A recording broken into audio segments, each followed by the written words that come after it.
Conspiracy theory tells us that we didn't land on the moon, the world is flat, that leaders of the world are faking their own vaccinations, like Ukrainian President Zelensky, dead babies are being used to manufacture the COVID vaccine, and Ukrainian Nazis are running amok in Russia. Welcome to StopFake, the place where we break down Russian disinformation about Ukraine and a little more. So let's get to it. Ukrainian Facebook and many Russian publications were awash with stories claiming that the video showing Ukrainian President Volodymyr Zelensky receiving a COVID vaccination was staged. The so-called proof of the entire setup were the different colors of the needle base used to administer the jab. The source for this fake claim is a video posted to YouTube by Alexei Zhuravko, a former member of parliament from the defunct Party of Regions of ousted Ukrainian President Viktor Yanukovych. StopFake has debunked a previous fake Zhuravko video circulated about alleged repressions against history teachers in Ukraine. You can find that piece on our website, StopFake.org. This time, Zhuravko manipulated the video of Zelensky being vaccinated, leaving only 35 seconds of the original, which is longer than 2 minutes. Zhuravko claimed that because two needles figured in the video, one with a blue base and the other with a violet, it is clear that, quote, Zelensky deceived the Ukrainian people. Now, President Volodymyr Zelensky was vaccinated with the Covishield vaccine on March 2, 2021, at Mobile Military Hospital number 59 in the Luhansk province. The presidential office put out a complete video of the vaccination process, which media adapted to suit their needs. President Zelensky also posted about his vaccination on his official Facebook and Twitter accounts. StopFake reached out to the president's office asking why two different needles were used during the vaccination process. According to the response we received from the presidential press office, signed by Irina Pobyedonostseva, as per guidance by the Ministry of Health, using two needles can be used when administering the Covishield vaccine. One needle is used to draw the vaccine from the vial into the syringe and then replaced with another to administer the jab. This method has been used by other sites vaccinating Ukrainians. Now, some of you might be wondering why replace one needle with another one, and I had the same question, but the president's office made the complete inoculation video available to StopFake, from which one can clearly see a medical worker using a blue tip needle to draw the vaccine from the vial. She then changes the needle to one with a violet base, with which the Ukrainian president is then vaccinated. You can see the full unedited video on our website, StopFake.org. Back in February, the Russian Orthodox Church issued an objection to using vaccines that make use of embryonic cells in their production. In Ukraine, doctors have refused vaccinations based on religious grounds. Anti-vaccination supporters are spreading misinformation on social media, claiming that the pharmaceutical and medical industries are killing hundreds of babies to extract cells in order to create the HEK293 cell line used in medicine.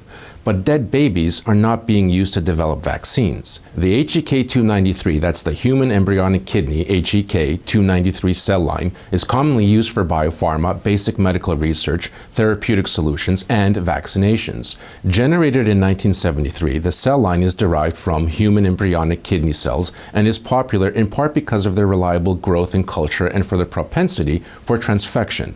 293 does not refer to the number of fetuses killed, but to the number of the successful clones of the source cell. The Canadian-American website LifeSite News was the primary source of this anti-vaccine misinformation. Fact-checking organizations have repeatedly caught this media deliberately spreading false information. According to a study by the Media Bias Organization, LifeSite News positions itself as supporting Christian values, but the site is radically conservative, arguing against women's rights to abortion, speaking out against the LGBT community and same-sex marriage, and claiming collusion between the media and politicians. During the outbreak of COVID-19, the site released several stories claiming the coronavirus pandemic was a fake. The LifeSite News story is actually a podcast with one Pamela Acker, a biologist and alleged vaccine expert. While we were unable to fact-check Acker's scientific regalia, we did learn that she is an employee of the Catholic Colby Center for the Study of Creation, which in its mission statement says it seeks to educate the public in the truth of creation as revealed in sacred scripture and sacred tradition as confirmed by the findings of modern science, and show the superiority of special creation over all forms of molecules to man evolution. The center rejects the scientific basis for the theory of evolution and opposes certain statements by Pope John Paul II and Pope Francis regarding evolution. In collaboration with like-minded thinkers, Pamela Acker has published a number of articles on the Colby Center website expounding on the fallacies of evolution. She has also published an anti-vaccination book which catapulted her into becoming a star of the anti-immunization movement and led to her misinformation theories about the HEK293 cell line, which she claims were extracted from aborted babies. The HEK293 cell lines currently used are artificial clones of the original cell isolated in 1973. They are frozen in liquid nitrogen and have been stored in this form for decades. From time to time, they are thawed, planted in a nutrient medium, and infected with new viruses against which a vaccine is being developed. The number 293 in the name of the cell line does not mean the number of children killed, but the number of the successful clonings of the original cell. The claim that vaccines are developed from the cells of killed babies is a particularly outrageous and incendiary piece of disinformation.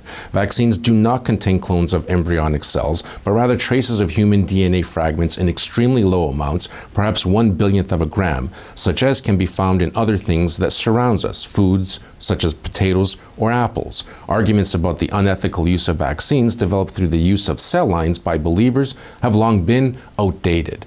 The Vatican's Pontifical Academy for Life stated in 2005 and reaffirmed in 2017 that in the absence of alternatives, Catholics can in good conscience receive vaccines developed from cloned human embryonic cell lines. In 2020, the Vatican once again called the use of vaccines morally acceptable for religious people. The Ukrainian Council of Churches and Religious Organizations, an interdenominational non-governmental body, issued a statement that said there are no religious reasons to refuse the vaccine, and several leaders of various religions did in fact get vaccinated. Scores of Russian media, among them Kommersant, TASS, Rossiyskaya Gazeta, RIA Novosti, and others, circulated stories about 3 men from the central Russian city of Voronezh being detained by local authorities for belonging to a Ukrainian neo-Nazi group called MKU, and that stands for Maniacs Killer Cult. Roman Grebeshchikov, Ilya Shmelyov, and Alexander Simonov were part of the group. Simonov is currently in detention. The other 2 are under house arrest. The source for these stories is an announcement and video released by Russia's Investigative Committee, a federal investigative body in the Russian Federation. However, the committee's announcements never claimed that the 3 men in question were Ukrainian. In a statement published on the group's Kontakte social media account, the Russian nationalist organization Russian Corps states that at one time, all 3 men were members of the Corps and have nothing to do with any Ukrainian organizations. Roman Grebeshchikov's Kontakte page features photographs of him participating in demonstrations with Russian imperialist and nationalist flags.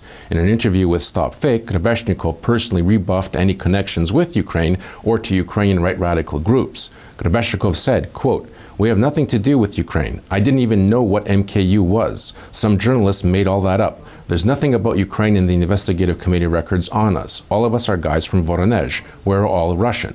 The father of 33-year-old Alexander Simonov, who is being held in pretrial detention, told StopFake that his son was detained for writing an anti-migrant slogan on the wall of his house. Voronezh investigator Ilya Bichev, who was leading the Ukrainian Nazi investigation, told StopFake that he did not give any information to the press about Grebeshchikov, Shmelyov, or Simonov being connected to any Ukrainian Nazi groups, but declined to say if there is any evidence of that in the investigation files, citing the secrecy of an ongoing investigation. Investigative Committee Regional Spokeswoman Olga Boft echoed Bichev, saying she can't speak as to what the media write. Ms. Boft said, quote, "I only write what I have at my disposal. What information we have is what we put out."